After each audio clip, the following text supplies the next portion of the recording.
નમસ્કાર વિદ્યાર્થી મિત્રો, આપનું સ્વાગત છે આજના વિડીયોમાં। આજે આપણે એક નવો મુદ્દો ચાલુ કરવા જઈ રહ્યા છે, ત્રિકોણમિતીય સમીકરણો। ત્રિકોણમિતીય સમીકરણો કોને કહેવાય એ સમજી લઈએ પહેલાં। ત્રિકોણમિતીય વિધેયને સાંકળી લેતી સમાનતાને ત્રિકોણમિતીય સમીકરણ કહે છે, કે જેમાં ત્રિકોણમિતીય વિધેયો આવેલા હોય એવા સમીકરણને શું કહેવાય? ત્રિકોણમિતીય સમીકરણો કહેવાય, બરાબર। હવે આપણી પાસે છે sin x અને cos x ની કિંમતનું પૂર્ણાવર્તન 2π ની લંબાઈના અંતરાલમાં થાય છે। આપણે જાણીએ છીએ, આપણે જ્યારે ગ્રાફ જોયા હતા sin અને cosના, ત્યારે એમાં જોયું હતું કે sin અને cosની કિંમતનું પૂર્ણાવર્તન એ 2π ના અંતરાળમાં થાય। 2π નું જ્યારે અંતરાળ પૂરું થાય પછી પાછી એને કિંમતનું પૂર્ણાવર્તન થાય છે, બરાબર। અને tan ની કિંમતનું પૂર્ણાવર્તન એ π ની લંબાઈના અંતરાળમાં થાય છે। પાઈનો જ્યારે ગ્રાફ જોયો હતો ત્યારે આપણે જોયું હતું કે આવી રીતના તૂટક એમની વેલ્યુ કિંમતો મળતી હતી, એટલે કે પાઈના અંતરાળમાં એની કિંમતોનું પૂર્ણાવર્તન થાય છે। પાઈનો ખૂણો પૂરો થાય એટલે પાછી પહેલી કિંમતથી પાછી શરૂ થાય, એવી રીતના પૂર્ણાવર્તન થતું જાય છે। હવે એની આગળ આપણે બીજા બે મુદ્દાઓ જોશું। એક છે મુખ્ય ઉકેલ અને સામાન્ય ઉકેલ વિશે આપણે પહેલાં જોઈ ગયા હતા, બરાબર। સામાન્ય ઉકેલ શું એટલે? તો સામાન્ય ઉકેલ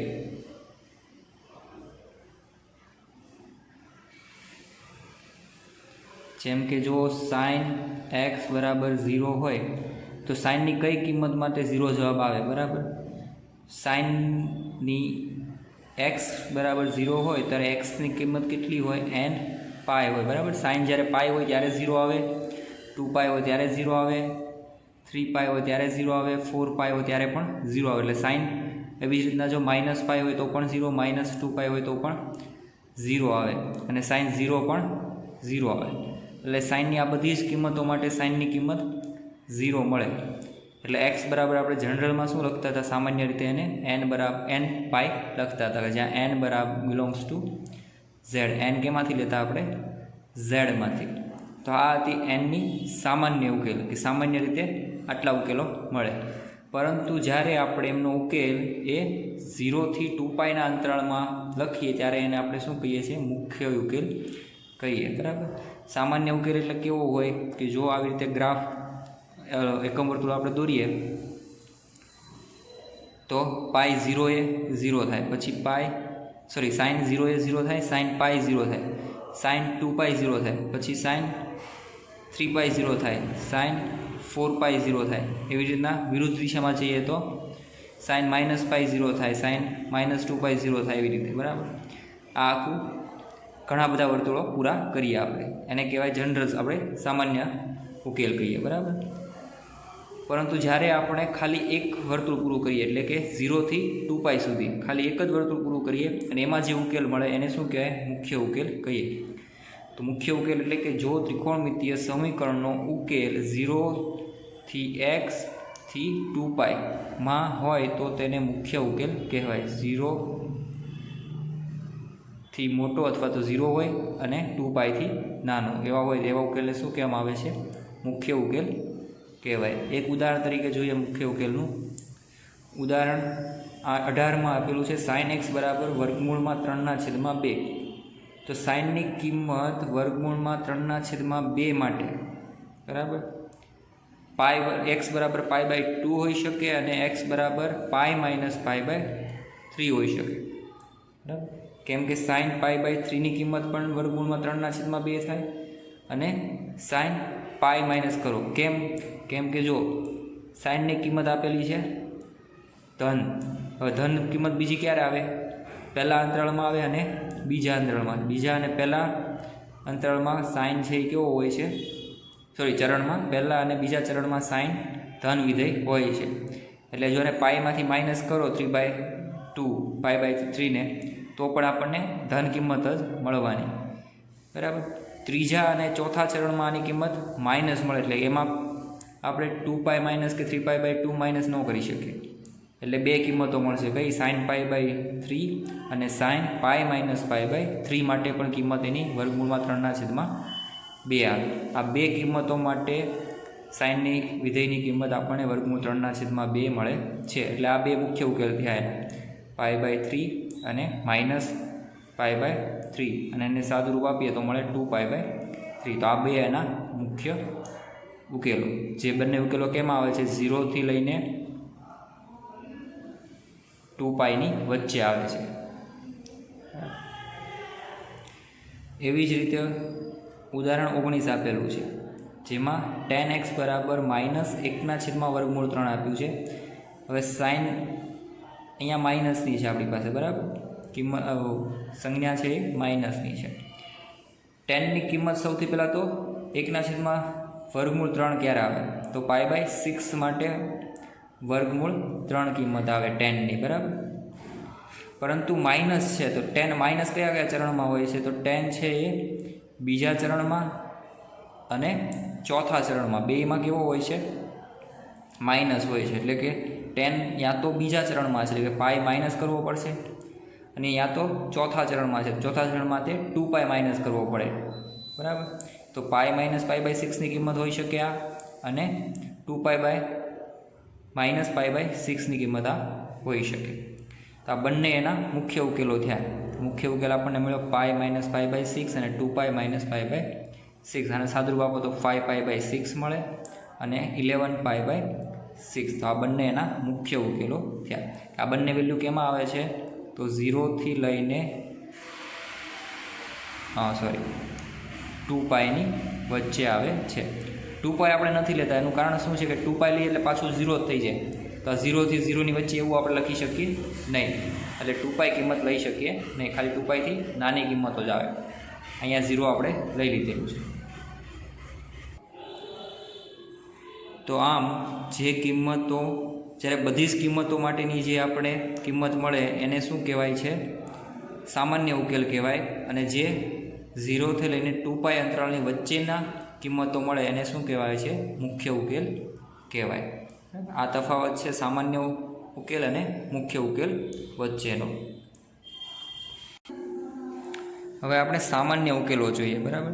સામાન્ય ઉકેલ માટે પ્રમેય 1 આપેલો છે કે જો કોઈ વાસ્તવિક સંખ્યાઓ x અને y માટે sin x બરાબર sin y હોય, બરાબર, sin x બરાબર sin y હોય, તો n બિલોંગ્સ ટુ z માટે, કોઈ પણ n z લો એની માટે x બરાબર nπ વત્તા -1/n π કિંમત મળે. જ્યારે આવું આપ્યું હોય ત્યારે આપણે સીધું x બરાબર શું લખી શકીએ? nπ વત્તા -1/n y, બરાબર. સાબિતી આપણે જોઈએ તો sin x બરાબર sin y આપેલું છે. sin y આ બાજુ જશે તો શું થઈ જશે? માઇનસ, એટલે sin x ઓછા sin y બરાબર 0. હવે s માઇનસ એસનું સૂત્ર લગાડીએ તો s માઇનસ એસ બરાબર શું થાય? 2cs સૂત્ર લગાડ્યું તો બરાબર 0 મળે. હવે જ્યારે આ બંનેનો ગુણાકાર 0 ક્યારે હોઈ શકે? કે જ્યારે આ તો આ 0 હોય અથવા તો આ 0 હોય ત્યારે, એટલે કે cos 0 હશે અથવા તો sin 0 હશે. હવે આના માટેના આપણી પાસે સામાન્ય ઉકેલો પહેલાંથી હતા, જે આપણે પહેલાં શીખી ગયા છે. ફરીથી એકવાર અહીંયા લખેલા છે મેં કે sin x બરાબર 0 તો શું થાય? x બરાબર nπ થાય. એવી રીતના cos x બરાબર 0 હોય તો x બરાબર 2n + 1π/2 થાય, કારણ કે cosની કિંમત π/2 માટે 0 આવે. એવી જ રીતે tan માટે 2π થાય અને cot માટે 2n + 1π/2 થાય, બરાબર. અને સાઇનનું વ્યસ્ત થાય cosec, પણ cosec માટે આપણને સામાન્ય ઉકેલ મળતો નથી, કારણ કે એ કોસનું સાઇનનું વ્યસ્ત છે. સાઇનનું વ્યસ્ત એટલે કે cosec 1/sin. સાઇનને કોઈ પણ કિંમત માટે આપણે આને 0 લખી શકીએ નહીં, cosec 0 થાય નહીં. એટલા માટે cosec અને sec બંનેનો ઉકેલ મળતો નથી, બરાબર. તો પ્રમેય જોઈએ. આપણે લાસ્ટમાં હતું કે cos x વત્તા y/2 બરાબર 0.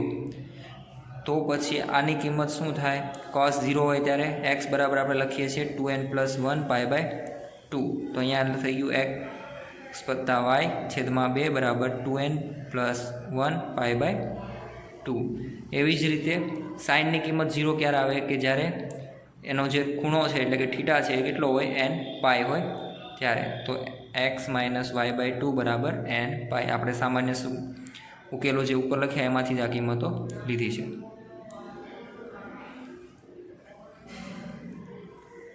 હવે આને સાદુરૂપ આપીએ થોડું અને એક્સને અહીંયા રાખીએ, આ બે કટ થઈ જશે, વાય આ બાજુ જશે તો માઇનસ થઈ જશે, બરાબર। તો એક્સ બરાબર 2n+1 પાઈ માઇનસ વાય મળ્યું, અથવા એક્સ બરાબર મળ્યું આપણને 2n પાઈ વત્તા વાય, બરાબર। હવે જોવાનું છે અહીંયા, આ એક અગત્યની બાબત છે અહીંયા અને સમજવી ખૂબ જ જરૂરી છે। આ બધી જ કિંમતો જો કેવી છે, 2n+1 એટલે કેવી કિંમતો થઈ, એકી કિંમતો થઈ આ બધી, બરાબર। એકી સંખ્યા એટલે પાઈની સાથે એકી સંખ્યા ગુણાયેલી છે, એકી ગુણાંકમાં પાઈ, બરાબર। પાઈ સાથે એકી સંખ્યા ગુણાયેલી હોય તેવો પાઈ એને માઇનસ વાય થયો। એવી જ રીતે અહીંયા 2n પાઈ છે, આ બધી જ સંખ્યાઓ કેવી કહેવાય, બેકી સંખ્યાઓ કહેવાય, એટલે કે પાઈ સાથે બેકી સંખ્યા ગુણાયેલી છે, બેકી ગુણાંકમાં પાઈ છે વત્તા વાય છે, બરાબર। હવે એકી સંખ્યા અને બેકી સંખ્યા બંનેને મેળવો તો કેવી સંખ્યા થઈ ગઈ, બધી જ સંખ્યાઓ આવી ગઈ કે નહીં, બધી જ સંખ્યાઓ છે યા તો એકી હોય અથવા તો બેકી હોય, આ બંનેનો સમાવેશ કરો તો બધી જ સંખ્યાઓ આવી ગઈ, એટલે કે આપણે લખી નાખ્યું સીધું n, જેમાં એકી અને બેકી બધી જ સંખ્યાઓ આવી ગઈ અને પાઈ આવી ગયું, બરાબર। તો આની અને આની જગ્યાએ આપણે લખી નાખ્યું n પાઈ। હવે જો એકી સંખ્યાઓ હોય છે તો અહીંયા માઇનસ આવે છે અને જો બેકી સંખ્યાઓ હોય તો અહીંયા પ્લસ આવે છે, બરાબર। એનો મતલબ એવો થયો કે n જો એકી હશે તો માઇનસ આવશે અને n બેકી હશે તો પ્લસ આવશે, એટલે કે જો -1ની ઉપર હું n ઘાત કરી નાખું, અહીંયા એકી સંખ્યા આવશે તો ઓટોમેટિકલી આ માઇનસ થઈ જશે અને n જો બેકી હશે તો અહીં ઓટોમેટિકલી પ્લસ થઈ જશે, બરાબર। અને પછી છે વાય, એટલે આ પ્લસ માઇનસ આવશે એ અહીંયા n કયો છે એની ઉપર આધાર રાખશે, તો આપણને સામાન્ય સૂત્ર એનું મળી ગયું। અહીંયા એકી ગુણાંકમાં n પાય હતો અને આ બધી બેકી ગુણાંકમાં પાય હતો, એકી ને બેકી મળીને આપણને પૂરેપૂરો n પાય મળી ગયો અને અહીંયા સંજ્ઞા માટે આપણે ઉપર n ઘાત લગાડી, કારણ કે જો n એકી હશે તો માઇનસ આવશે, n બેકી હશે તો આ પ્લસ થઈ જશે। ખાસ કરીને આપણે આ યાદ રાખવું જરૂરી છે, આનો ઉપયોગ આપણે દાખલાઓમાં કરીશું। ત્યારબાદ છે પ્રમેય 2, એમાં જો cos x બરાબર cos y આપ્યું હોય તો n બિલોંગ્સ ટુ z માટે x બરાબર n pi 2n pi plus or minus y થાય, બરાબર। તો આપણે સોલ્વ કરીએ।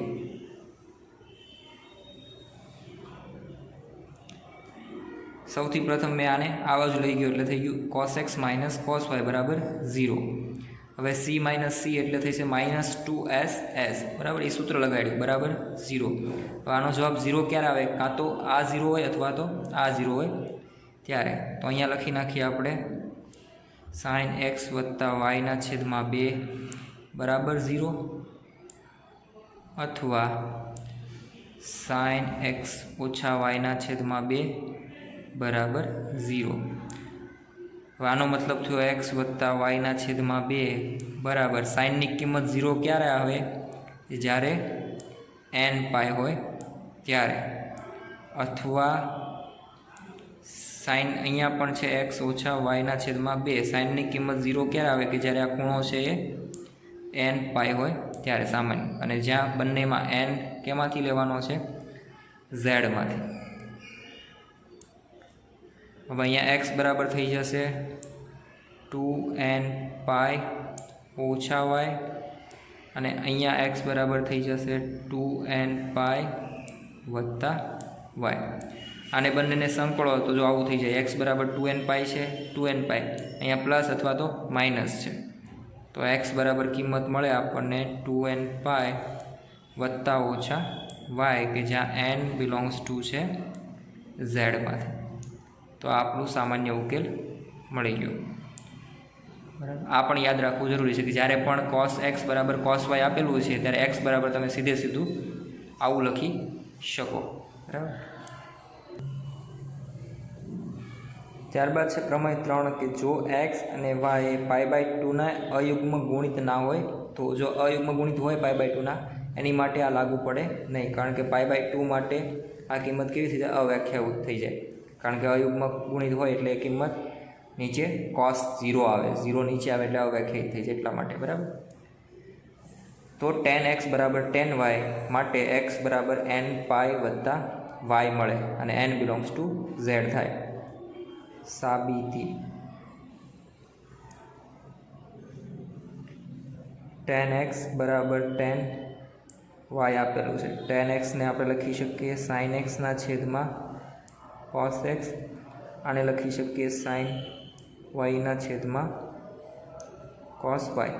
cos અહીંયા જશે તો થઈ જશે sin x ગુણ્યા cos y, અને cos અહીંયા જશે તો થઈ જશે cos x ગુણ્યા sin y. હવે આને આ બાજુ લઈ જઈએ તો થઈ જાય sin x ગુણ્યા cos y minus cos x ગુણ્યા sin y. અહીંયા વધશે 0. હવે આ સૂત્ર છે sin x ઓછા yનું. sin x ઓછા y બરાબર થાય sin x into cos y minus cos x into sin y. તો આની જગ્યાએ આપણે આ લખી શકીએ બરાબર 0. હવે સાઇનની કિંમત 0 ક્યારે આવે કે જ્યારે એનો ખૂણો છે એ n પાય હોય, જ્યાં n બિલોંગ્સ ટુ z થાય. હવે જો હું yને ઓલી સાઈડ લઈ જાઉં તો થઈ જાય માઇનસની જગ્યાએ પ્લસ, અને n બિલોંગ્સ ટુ z. તો આ આપણું જે સાબિત કરવાનું હતું એ બરાબર. જ્યારે પણ 10x બરાબર 10y આપ્યું હોય ત્યારે x બરાબર સીધું n પાય વત્તા y લખી નાખવાનું આપણે. બસ તો આ 3 પ્રમેયનો ઉપયોગ કરીને આપણે આગળના સ્વાધ્યાય કરીશું.